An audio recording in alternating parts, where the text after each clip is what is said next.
Flosstube, it's Jessie. Welcome to my channel, Bobo Stitching Quilts. This is a Flosstube extra. If you can hear my husband in the background, I don't know how good my mic is, so I don't know if it's picking him up or not. He is a gamer. He plays Destiny, and it's a new raid this weekend, and it released this morning, and so he is going to be spending 24 hours raiding. So, welcome to my craft room. You've never seen it before. It's not really a space I'm going to tour or anything like that. It's I'm going to be updating it and everything. So, I thought that since my husband is going to be busy doing his thing, that I would work on some stuff in my room. So I was going to quilt and things like that. But I am going to do some finishes this weekend, and I thought I would bring you along for the ride. So I'm going to finish Chinese Zodiac this weekend.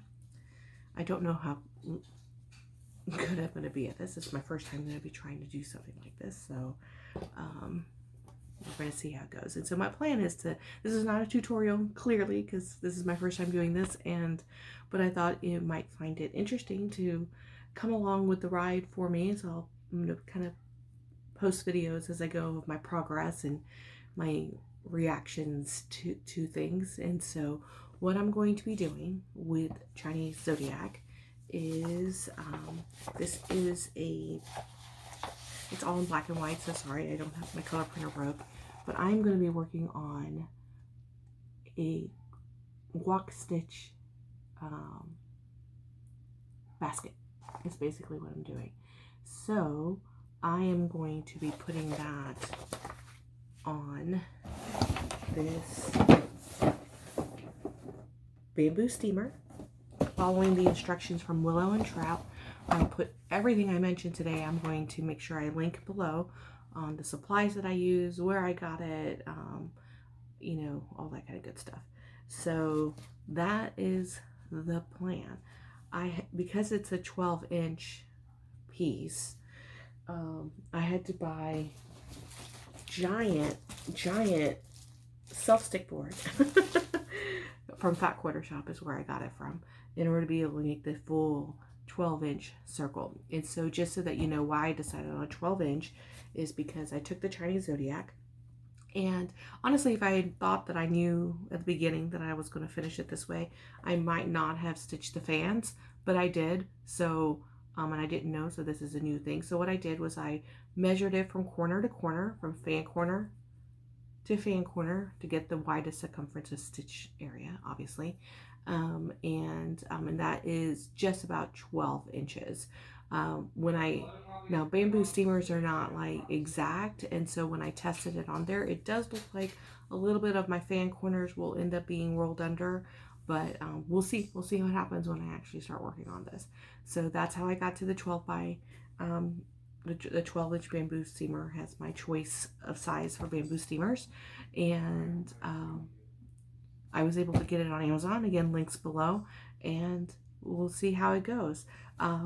To get me kind of in the mood, because I'm worried about this being new to me, I'm going to start with a easy finish. I'm going to start with the rectangular finishes. I'm going to go ahead and finish Santa is Coming in honor of Christmas. So we'll get started on that first, and take some of the steps going forward, and I'll see you in literally 3 seconds, because you're not going to know how long it's been. Time lapse. All right, see you soon. Hi Flosstube, back. It's been 2 seconds for you, but it's been I think an hour and a half or so, and I have finished making my Santa is Coming, and I'll show that in my Flosstube. But so I geared up. I've gotten all the hot glue on my fingers. I'm ready to go. I've gotten familiar with sticky board and everything. So I'm ready to start making my first layer. So I thought before I did the cross-stitched piece, right, before I did my actual Zodiac piece, I thought I would work on the inside first, so that any things I can learn from that process, because I'll have 2 internal layers, because I have a 3-tiered bamboo steamer. and then the top one I'll do last. We'll see how I do though, because usually as the day goes on, I tend to make more mistakes. So we'll go from there. So this is the bottom layer of the bamboo, of the 3-tier bamboo steamer that I have. They are directional. Just if you're ever doing one of these, just know that they are directional. Like there is this part, so if you're doing anything that internally that has a directional fabric and you want it to match, you want to be sure it matches. So anyways, the fabric I'm using is not directional. So I first traced along the outside, which is, you know, on this inside part, and I cut along the inside edge of that tracing in hopes that it would fit in, and it did not. And I felt like forcing it would not really work. And so this probably might end up being a mistake, but we'll see how I feel about it when it's all said and done. So this particular steamer, so I bought this one because it didn't come with a bunch of accessories. It didn't come with chopsticks and plates and stuff like that. A lot of these things did, but it did come with the inserts. It came in with like a handful of inserts that would fit inside. Now, of course, if you see it, it's meant to sit inside, so it's too small. But I went ahead and decided to try that to see how it would look. And so I cut my board in matches. Again, it's too big. So, I mean, it's too small, right? Like, so it's gonna bop around. But of course, like, I'm gonna glue it in and stuff like that, so it won't. But I am kind of worried about, if you can see, like how much of a gap there might be, even though I'm gonna center it, like there might be much of a gap. So I have decided to try, since I've already cut it, it's already too small, there's nothing I can do about that. In hindsight, I could have made it a little bigger, but anyways, neither here or there. I have my batting, and I have my fabric. Here's my fabric, my inside fabric. It's actually a Chinese Zodiac fabric that I had for my stash. I don't know how long I've had it, so I can't tell you where it's from or whatnot. It's probably a Moda. I tend to buy a lot of Modas. And we're gonna go from there. Sad news, when I pulled it out, apparently the whole box got wet. The whole box got wet, and so a lot of the fabric had some dyes that kind of came over. And so I've been fussy cutting the fabric in of itself to try to get areas that does not have that much of a stain, but there's nothing I can do about it. I figured, you know what, it's okay. This is for me. It's not going to be a gift.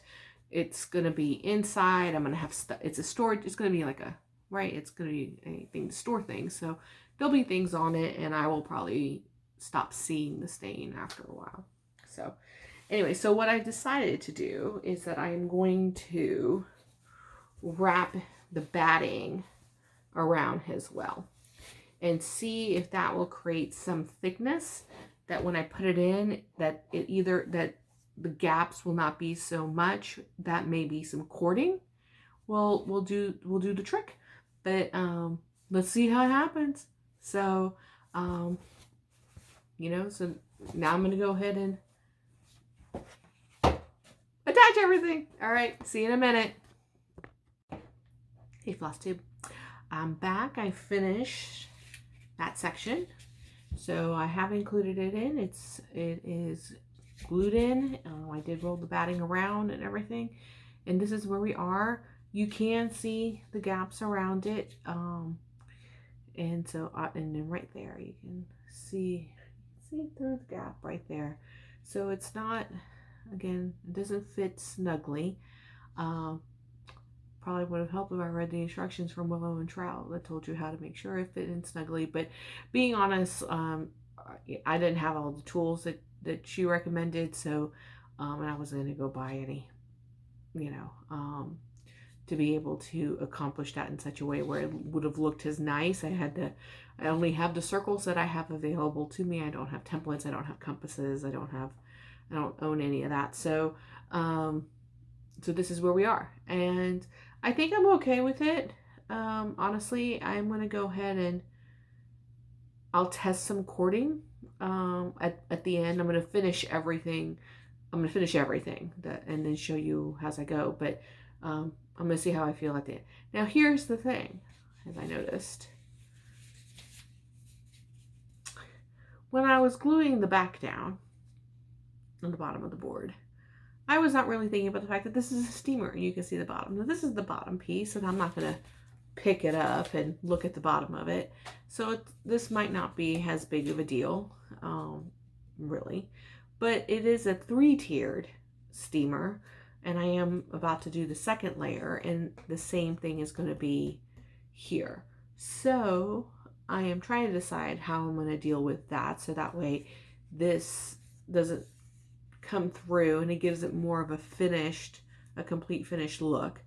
And so I found some fabric that is not quite, it's not in the same line or anything like that, because again, this is just from my stash. I have something from my stash that is mixed culture-y. I'm going to be mixing some cultures here, but I think I'm going to go ahead and put a bottom to these, so that way it has more of that finished look. Anyways, we're going to move on to tier number 2, and I might just go all the way through and show you where I am at that stage. All right, be back soon. Part 4. I think we're part 4. Welcome back to part 4. All right, y'all. It turns out, so this is where I am. This is the bottom tier that I showed you in part 3. And that's the bottom. Now here's the thing. I decided to go ahead and leave this bottom as it is, because it's going to be on the bottom, right? Like, I'm going to pick it up and look at it. Like, that's not going to actually happen. And so this is the top piece. So this is the one that the Zodiac's going to go on. Well, the bottom of that is full and finished, and so you're not going to be able to see anything through it. So then I really kind of thought, like, I only have one bottom that I need to worry about. And so what I did was that I went ahead and finished this one, as I normally do, with the sticky board and batting and everything, that gave it that nice cushiony look to it. But it turns out I actually have just enough fabric left over of this fabric to do one bottom. And I didn't do this one in a with the sticky board or the batting or anything like that, because nothing's going to be sitting on it. It doesn't have to look at it. It really is just one of those, like, if I pick it up, I'm not going to see the bottom the way you see the bottom of this one, and you can see the unfinished things. And if anything, if this starts to bother me, I just might put a poster board on it. But so I did this with a poster board instead of the sticky board, and it does look like I need to go back and re-glue a little bit. The glue might have started to dry before I had it stuck on, but I think it looks fine. It sits completely flat against it. I don't care about the seeing on the side, because the only thing was I was trying to hide the part that you can see in the bottom of this. So that's where I am on that. So it does look like I don't have enough floss to create the cording, to be able to test the cording on this right now. So there may be a trip to either a Michael's or a Joann's in between this and the next part, or we'll see. But that's kind of where we are. So internal stuff is all done. I'm going to re-glue this a little bit so that it sticks a little bit better. And what's left is the top. I'm going to start putting the Zodiac together. All right. See you in part 5. Hey, it's time for the last part, I think. Actually, no, there's probably going to be one more part. So I have done everything I can. I still have to make that run to Michael's or Joann's to be able to get some more DMC to be able to do some cording. I think I am going to need to do some cording, but I'm going to go and show you where I am now. So this might not get finished today. It might be for tomorrow. It's currently 5:30 US time, or where I am, and which means it's darkness outside now, because why have daylight when you can have darkness? And I don't like drying in the dark, so it's actually not quite dark yet, but so we'll see. This is it. It is done. So has reminders. It's only been like 5 minutes for you. Inside for the bottom one, I'm going to do some cording on the inside. Batting sticky board. This is the second layer, batting sticking board. Planning on doing some cording. did the bottom, so that way it would cover up the bottom. And so when I pick this up second level, you'll see that. There's that. And then here is my top. So things that so as you saw, I mentioned, because I knew that this was not going to be perfectly 12 inches, I was going to have to cut off some of the fan. I try to keep them as even as I possibly could on each of them. So that's where we are on that. Things that I did not anticipate. So I did cut the board to size, and it was perfect. Not perfect, but it did fit and everything. But I kind of forgot about how the dome was going to be impacting. So I had pushed down the dome to do the tracing and everything in my initial gluing.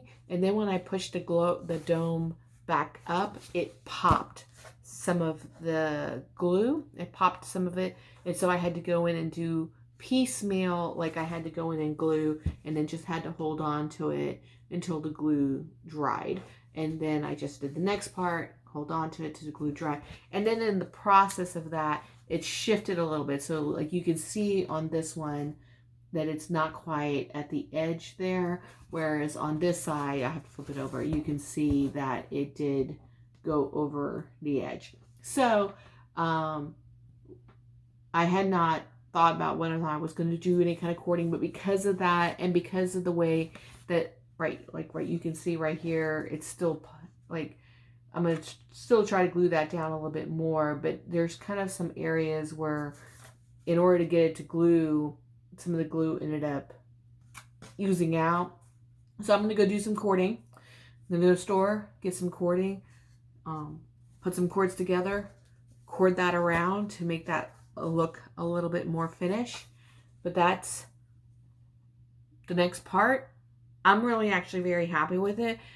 Originally I was concerned that I was going to be concerned that there, like, I had so much of this brown with the fans, not the sand, not so much of the fabric going over with the fans kind of doing this way. And I actually think it looks fine. I'm actually quite content with it. So because I originally thought about possibly like adding some of the flowers and everything to like just to kind of show like it floating over, but when I tested it out and everything, I thought it was okay. So just some notes on like my supplies and everything, just kind of thinking about it. So once again, I know it's only just been a few minutes. I used the tutorial from Willow and Trout. I'll put the link down below. They're an Australian company. It wasn't that expensive. I'm gonna have one of these backwards. I think it was $7 US or 7 Australian dollars. It's 7 US or 7 Australian dollars. I just don't remember which one was which. I remember it's the 7 and stuck in my head. This is their idea. So if you are interested in doing this, I hope you go and support them and purchase it's an immediately downloadable PDF pattern. And so to do that, I did watch a video on finishing things in the round just to kind of give myself a tutorial reminder of how to do that. And I didn't do any of it. I didn't lace it or anything. I just did slow gluing down around the edge. It was big enough, and I kept the fabric close enough that just gluing it down was sufficient. I didn't have any gatherings or anything like that. I use a warm and white batting because that's what I have on a bolt, and so I'm not going to go buy specific batting. It's 100% cotton. I know that some of the tutorials, and I think the tutorial I watched was a fat quarter shop, but it was the housewives, and they talked about using an 80-20 batting because it allows the piece to not slip so much.